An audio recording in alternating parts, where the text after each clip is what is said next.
5 minutos de fama especial BBB 22. Oferecimento: tudo vira doce, transformando seus momentos felizes em doces.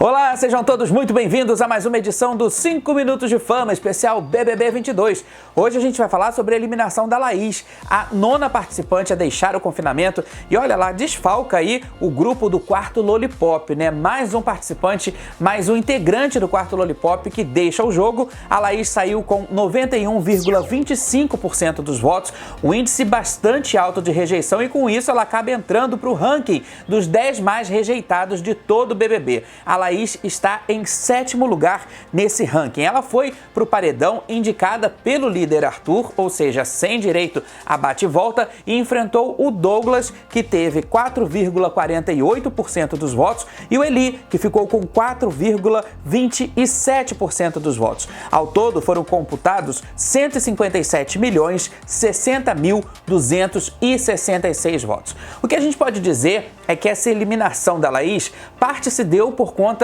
da estratégia de jogo dela, né, pela forma como ela escolheu para jogar, e outra parte se deu por conta dessa rixa que ela acabou tendo aí com o Arthur, né, esse embate, esse combate, na verdade, que ela acabou tendo com o Arthur e que não agradou muito ao público, seguindo aí o exemplo da Jade também, que teve essa briga com o Arthur e acabou sendo eliminada. Por muitas vezes a gente aqui fora, como público, ficou em dúvida sobre as escolhas da Laís.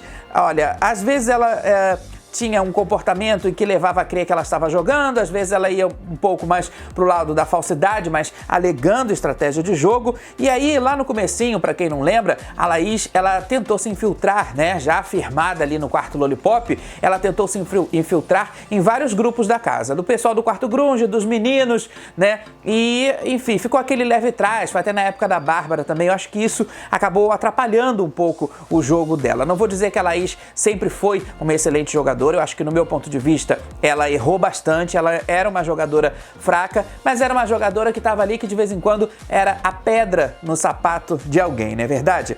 Bom, isso tudo também acabou fazendo com que a trajetória da Laís se tornasse uma bola de neve. E aí, na saída dela, depois que ela recebeu o anúncio da eliminação, depois que o Tadeu falou no discurso que a Laís seria eliminada, a gente percebeu que foi uma eliminação assim bastante simples, né? Não teve toda aquela emoção. Eu fiquei ali esperando uma super cena do Gustavo com ela, fiquei esperando ali um super beijo, uma coisa assim bem de novela, uma coisa super emocionante, mas acabou não tendo. O ponto alto dessa saída da Laís, sem sombra de dúvidas, foi o momento em que ela abraçou o Arthur, né? Ela abraçou todo mundo, e aí já no finalzinho, saindo da casa, ela abraçou o Arthur e falou: olha, eu quero conhecer o Arthur lá fora, eu quero conhecer o Arthur fora do jogo. O que aconteceu aqui foi jogo, eu quero te conhecer lá fora. E eu até acredito mesmo que isso venha a acontecer, porque a Laís, eles pegaram essa rixa, né, a Laís e o Arthur, por causa de um monstro. Eu acho que foi uma situação que não ficou bem explicada. E aí também por conta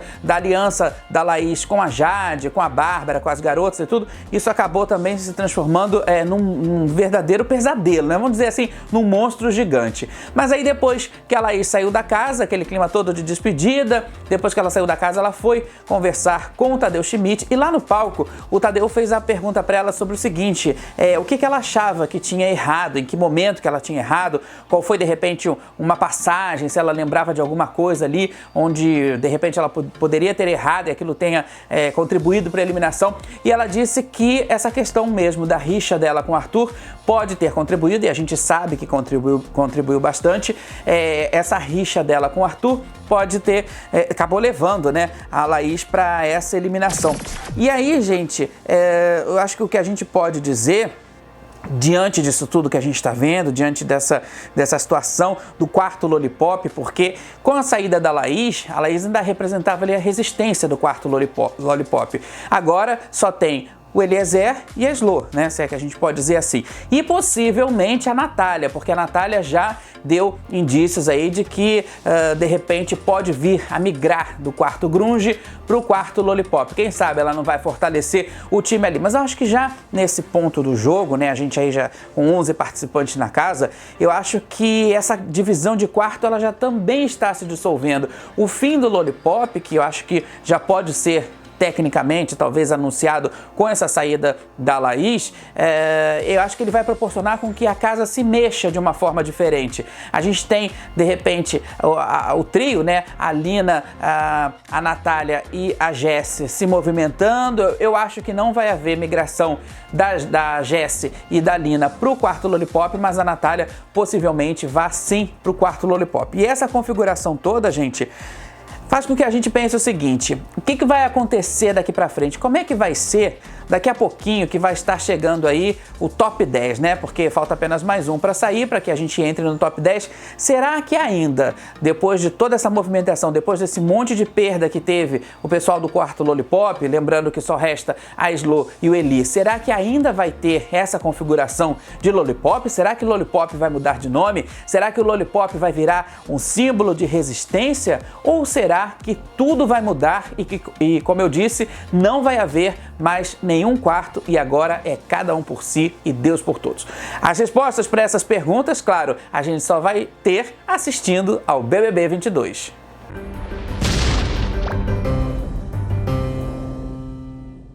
Teve muita especulação a respeito da volta dos ex-BBBs eliminados desta edição para o jogo, mas o que aconteceu, que a gente pôde conferir, foi o seguinte: eles voltaram para o jogo, os eliminados, para poderem participar de uma dinâmica, e essa dinâmica contribuiu para a formação do paredão. Teve uma prova do líder, essa prova do líder, quem venceu foi a dupla Lucas e Arthur. Eles depois combinaram que o Arthur ficaria com a liderança e o Lucas levaria o prêmio em dinheiro, mas enquanto isso, lá no palco, os ex-BBBs, eles tiveram que escolher entre as duplas, as piores duplas, e aí teve uma votação e eles tiveram que escolher os piores participantes. O participante mais votado já estaria automaticamente no paredão. E aí o pessoal lá no estúdio, né, eles votaram, a maioria votou no Gustavo. E foi um momento assim que a gente meio que já esperava, até porque a maioria dos que estavam ali eram do quarto Lollipop, ou seja, eram contra o Gustavo. Mas foi uma expectativa que todo mundo criou aqui fora e que a gente acabou se frustrando bastante, porque a gente acreditava que fosse um outro tipo de dinâmica, a gente acreditava que a produção fosse aproveitar esses ex-BBBs de uma outra forma, mas tudo não passou mesmo de uma espécie de participação especial, né? Se é que a gente pode dizer assim. Mas diante disso tudo, diante desse reencontro, diante da possibilidade também da gente ver na telinha aqueles participantes que já deixaram o jogo, até o próprio Vini, que havia saído na véspera, também participou dessa dinâmica, a gente teve um destaque, né? Que eu acho que não foi surpresa para ninguém, mas que sem sombra de dúvidas foi a participante que carregou esse momento de reencontro nas costas. Eu tô falando da Nayara Azevedo. Ela foi ali realmente de vermelho, vestida para matar, com a língua afiadíssima e, como eu falei, ela levou para o público brasileiro bastante entretenimento, né? Porque ela falou as verdades que ela tinha para falar, ela não economizou palavras, ela no começo até chegou a arrumar ali uma discussão saudável, né? Com o Rodrigo, depois ela também se indispôs com a Bárbara, com a Jade, e aí aquele pessoal todo sem graça ali, todo quietinho, né, todo meio água de salsicha, acabou caindo por terra, porque a Nayara levou o programa todo nas costas. E foi uma participação assim bastante interessante. Eu acho que se houvesse uma oportunidade de alguém voltar para casa, agora nessa altura do jogo é óbvio que ninguém mais volta para o jogo, né?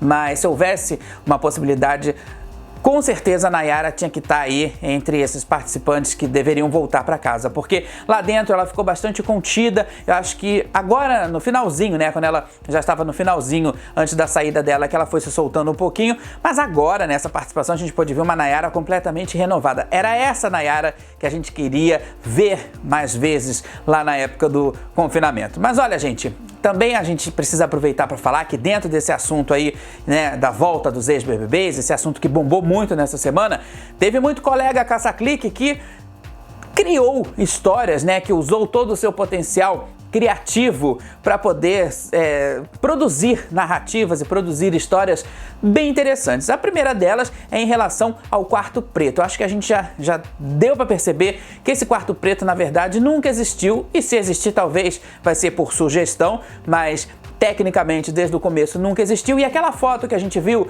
lá no comecinho, né, do Boninho num quarto preto, né, numa pintura preta, num fundo preto, e aí as pessoas deduziram que era um quarto preto, nada mais era do que aquele espaço onde acontece o almoço do anjo, o almoço do líder, né, onde acontece ali o mercado deles, onde eles fazem um mercado. Então não era nada de quarto preto. Aí eu li um monte de coisa que ia ter, o quarto preto ia subir as paredes, descer teto e sei lá mais o que tantos participantes iam ser escolhidos para voltar. Cada um foi criando de acordo com a sua imaginação, né? A gente percebe isso, foi criando a sua própria narrativa. Mas a verdade é que o jogo continua seguindo bastante transparente, que o jogo continua seguindo bastante tranquilo. E claro, sempre vai ter aquela pessoa, aquele perfil no Instagram, ou no Facebook, ou no Twitter, que vai falar mal do Big Brother. A verdade é a seguinte, falando bem ou falando mal, o BBB 22 é um sucesso.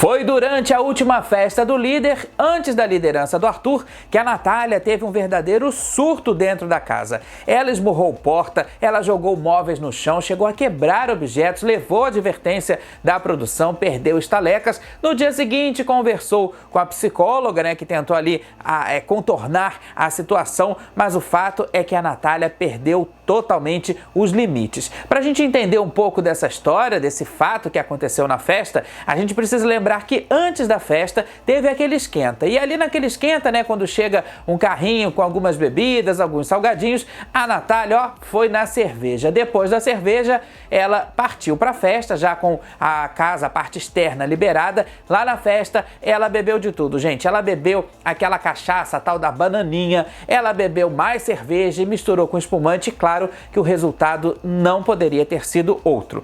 A conversa toda começou, né? A história toda começou na pista de dança, quando a Natália chamou a Slo para conversar. E aí a Natália explicou para a Slo que ela sentia um pouco de rejeição por parte da Lina e da Jessi. Na verdade, foi uma crise, foi um surto causado por ciúme. A Natália explicou que muitas vezes em que a Lina e a Jessi estavam conversando e ela tentava se aproximar, ela percebia que as duas mudavam de assunto, ou então que colocavam ela meio que de escanteio. E essa história também depois ficou explicada pela própria Jessi, que deu as suas justificativas. A Lina também deu as suas justificativas, mas o fato é que o ciúme subiu a cabeça da Natália e aí toda essa confusão saiu da pista de dança, foi pro quarto grunge. Lá no quarto grunge ainda teve mais discussão, as meninas tentaram contornar isso tudo, a Lina e a Jessi foram pro quarto grunge, tentaram conversar com a Natália a respeito do que estava acontecendo, enfim, para esclarecer as dúvidas, mas infelizmente não deu certo. A Natália estava muito disposta a colocar realmente um ponto final, até mesmo na participação dela no jogo. Ela chegou a dizer até que apertaria o botão para poder sair do jogo. Claro que isso não aconteceu. E revoltadíssima e completamente descontrolada, ela saiu do quarto grunge, esmurrou a porta, foi para a cozinha, pegou a cadeira, jogou a cadeira no chão, e aí os outros participantes acabaram vindo com barulho, com a gritaria, acabaram ficando muito assustados com tudo isso que tinha acontecido. Eu acho que foi um lado da Natália que a gente ainda não tinha visto, mas que talvez ela precisasse, né, desse momento, desse gatilho para poder colocar muita coisa para fora. A gente precisa lembrar que a trajetória da Natália não foi fácil, né, foi bastante difícil lá desde o comecinho do programa, quando ela foi pro paredão várias vezes e aí rejeições dentro da casa. Enfim, acho que agora ela conseguiu conquistar o espaço dela dentro do jogo. Mas aí, dentro dessa configuração toda, a gente percebe que esse movimento da Natália, né, esse movimento agressivo, esse movimento expressivo dela, ainda que estivesse alcoolizada, né, tanto que depois a produção até colocou lá, ela foi para fora da festa depois, né, ela ficou um tempinho no quarto, depois foi de volta para a festa e queria beber mais. A produção, olha, proibido o álcool para Natália, atenção, Natália não pode mais beber álcool. E aí a gente começa a ter uma nova configuração, porque ela se indispõe com a Lina, ela se indispõe com a Jessi, e a gente percebe que apesar da relação, alguma coisa ficou meio que estremecida entre elas três. Eu acho que esse trio ficou bastante estremecido, e eu acho que é o momento ideal, é o momento propício para que a Natália comece a migrar, já que ela está fluindo, esse relacionamento dela com o Eli está fluindo, então é um momento para que a Natália talvez comece a migrar para o quarto Lollipop. E aí a gente fica pensando o que pode acontecer, né? Porque a Laís sai agora, né? E aí fica uma vaga no quarto Lollipop, ou seja, fica menos uma pessoa no quarto Lollipop, o quarto enfraquecendo. Será que a Natália vai migrar para o quarto? Será que tudo isso que aconteceu na festa foi realmente o primeiro passo para que a Natália mude de time? Será mesmo que ela vai deixar para trás toda a parceria da Jessi, toda a parceria da Lina e vai virar o jogo? A gente não sabe, mas a gente vai ficar atento porque, claro, aqui a gente sempre dá aquelas piadinhas e a gente sempre fica de olho em tudo que acontece nas festas do BBB 22.